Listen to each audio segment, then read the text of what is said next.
Hello everyone, I'm excited to be here today to introduce you to the concepts of business. Over the next few weeks, we will be exploring various business concepts and their applications in the real world. The content in this module covers a range of topics, including business output, stakeholders management skills, sustainability, and profit generation. It also explores the private and public sector's nationalization and privatization and different forms of business ownership. I encourage you to approach this module with an open mind and a willingness to learn. Business is a complex and dynamic field, and there is always more to learn. Businesses are organizations that operate to achieve specific goals. They can be small or large and can operate in a variety of industries. Businesses typically have a business plan, which outlines their goals, strategies, and tactics. They may also have a board of directors which oversees the management of the business. At the end of this presentation, you will have learned about the basic principles of business, such as marketing, finance, and operations. You will also have a better understanding of how businesses operate, including how they make decisions, manage resources, and measure success. By the end of this presentation, you will be ready to apply these principles in your own career. Whether you are starting a new business or looking to pursue a career in business, this presentation will provide you with the knowledge and skills you need to succeed. Our goal is to introduce you to the concept of business. Arnott, 2002-22, states that charities have taken on ever-increasing role in the delivery of public service, blurring the traditional distinctions between private, public, and not-for-profit sectors. As a result, for the purpose of this module, the term business will include all organizations, profit and non-profit. This means that regardless of their legal status, all organizations can be considered as part of the business world. So when we talk about business, we are referring to any organization that operates to achieve a specific goal or objective, whether it's to make a profit, provide a service, or contribute to a cause. In this chapter, we will explore the various types of businesses and their unique characteristics and responsibilities. A business is a separate legal entity with its own set of rights and responsibilities, so it must comply with all relevant laws and regulations, maintain a strong reputation and customer base, and be able to adapt to challenges and opportunities. There are four main types of businesses: sole proprietorship, partnership, corporation, and LLC. Each type has its own unique benefits and challenges. In a sole proprietorship, all profits and losses belong to the owner, who is personally liable for all debts and obligations. This type of business is the simplest to set up and requires the least amount of paperwork. In a partnership, two or more individuals share ownership and profits and losses. Partnerships can be general or limited. In a general partnership, all partners are personally liable for all debts and obligations. In a limited partnership, there are general partners who manage the business and limited partners who invest money but have limited liability.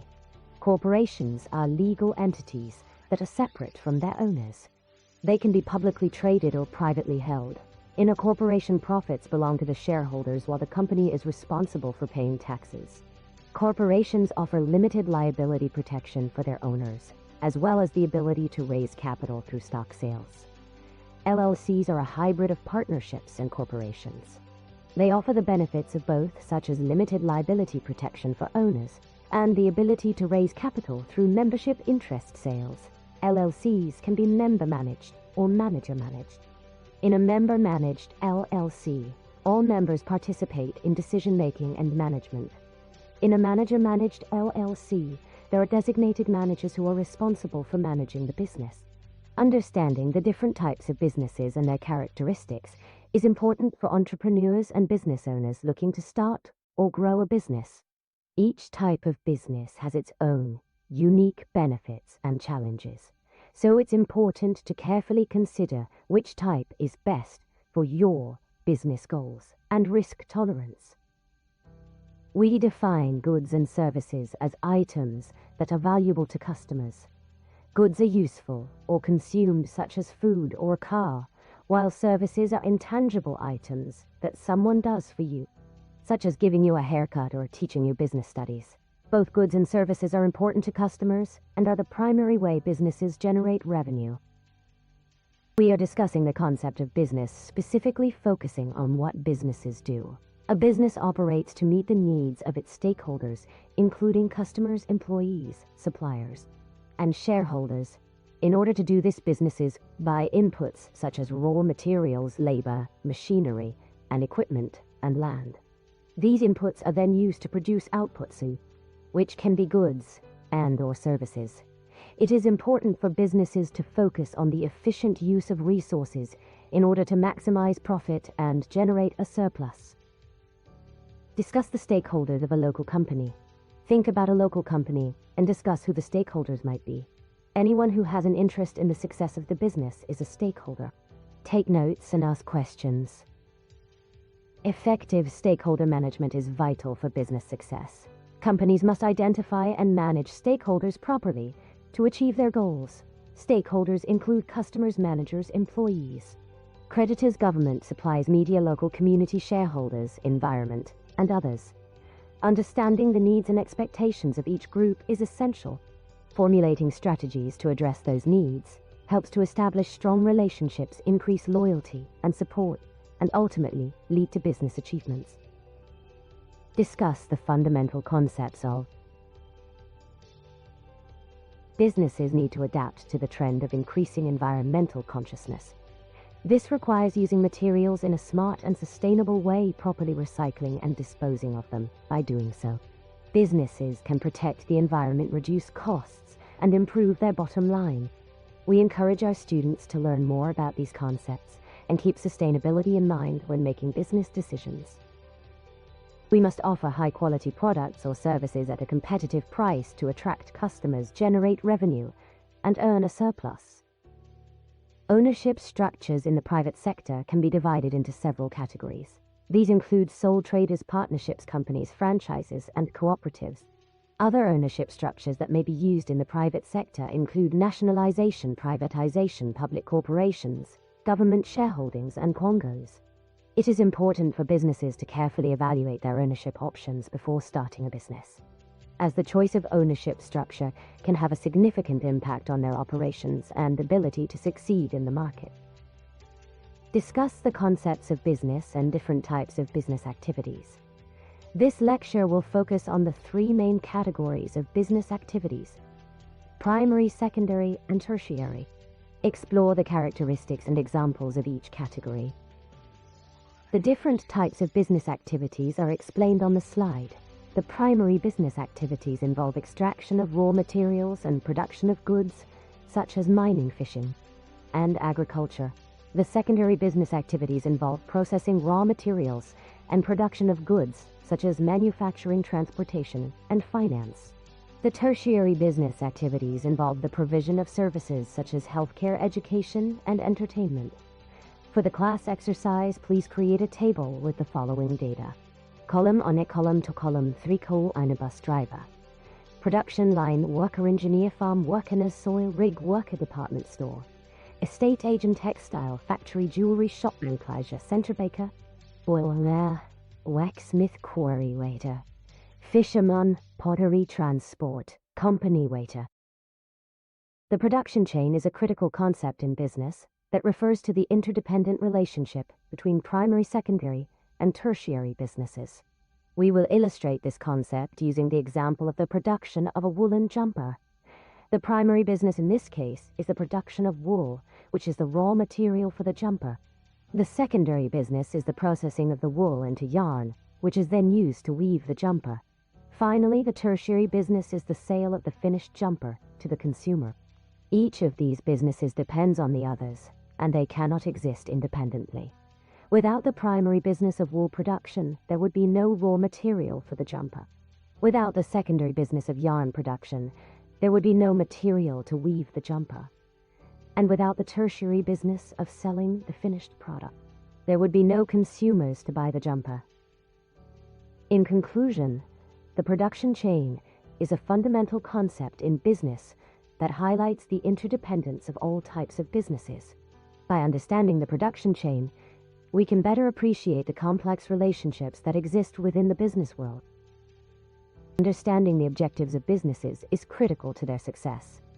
These objectives can vary depending on the business, but survival, profit maximization, and sales objectives are among the most important. By understanding these objectives, we can gain a deeper understanding of the complexity and range of businesses and how they work to achieve their goals. Business ownership structures determine how ownership and control of a business is divided among its members. There are several types of business ownership structures, including sole traders, partnerships, cooperatives, producer cooperatives, consumer cooperatives, worker cooperatives, companies, private limited companies, public limited companies, and building societies. Each of these structures has its own advantages and disadvantages, and the choice of structure will depend on the specific needs and goals of the business. The choice of structure can greatly impact the success and sustainability of a business. Sole traders are an individual who owns and operates a business. As such, the owner is liable for the business and any debts that it may incur. While a sole trader can hire other staff to assist in running the business, the ultimate responsibility and liability rests with the owner. Examples of sole traders include professionals such as plumbers, electricians, and hairdressers. Sole traders are one of the most common forms of business. We will now discuss partnerships, which refer to agreements between two or more individuals who share ownership, finance, and control of a business venture. These partnerships can take many forms and can be in various industries. In professional services, partnerships are common where individuals share expertise and skills. Partnerships can provide greater access to capital, shared responsibility, and specialization opportunities. Setting up partnerships is straightforward, however. Partnerships come with risks, such as unlimited liability, potential conflicts, and limited access to capital. Despite these disadvantages, partnerships can be a viable option for business owners looking for a less formal way to structure their business. It's important to weigh the pros and cons before agreeing to a partnership. We will discuss cooperatives. These are groups of like-minded people with similar aims and business interests. Cooperatives are groups of individuals coming together to create a joint enterprise. There are three main types of cooperatives: producer cooperatives, consumer cooperatives, worker cooperatives. Cooperatives are successful in a variety of industries from agriculture to retail. Cooperatives provide a means for individuals to come together and create a more equitable and sustainable future. Cooperatives can be a powerful tool for social and economic development. Private companies are owned by shareholders, and share ownership is not publicly available. They issue shares to raise capital through a stock exchange. These shares are publicly traded and can be bought and sold by anyone. The various types of business organizations in the public sector will be discussed. Public sector organizations are those that are owned and controlled by the government. These organizations operate with a public interest objective and are often involved in providing public services. There are several types of public sector organizations, including public corporations, local authorities, state services, and quangos. Public corporations are owned by the government, but operate independently, while local authorities are democratically elected and have a local focus. State services are responsible for providing public services, while quangos are independent bodies that have a specific purpose. Understanding the various types of public sector organizations and their roles and responsibilities is crucial for effective management and operation of a business. Public corporations' significant role in society is acknowledged. Public corporations are government-established entities responsible for delivering crucial services to the public. Often with government funding, they are vital to the economy and society, and as such they are subject to specific regulations and oversight to ensure efficient and effective operations. We are responsible for managing various aspects of local communities, including social services, local facilities, local roads, and other essential services such as police and education. Understanding our role is crucial for student success. State services which receive grants to operate play a critical role in shaping our lives and work. Unlike private sector businesses, state services do not distribute profits and any surplus can be used to improve services or reduce prices to serve the community. Kwangos, independent organizations that operate on behalf of the public and make decisions based on the public interest, play an important role in shaping and influencing the economy and society. These organizations, such as the British Council, BBC, pay review bodies London Transport, and nationalised industries, are responsible for making decisions that affect the public interest. It is important for businesses to be aware of their existence and responsibilities towards them. Organizations produce goods, services, or both, and have stakeholders with a vested interest in them. They can be private or public and operate in any sector. Understanding these fundamental concepts of business will help you. We will now be examining the crucial role of ethical considerations in business success. Businesses that prioritize ethical conduct tend to outperform their counterparts that don't focus on ethical behavior.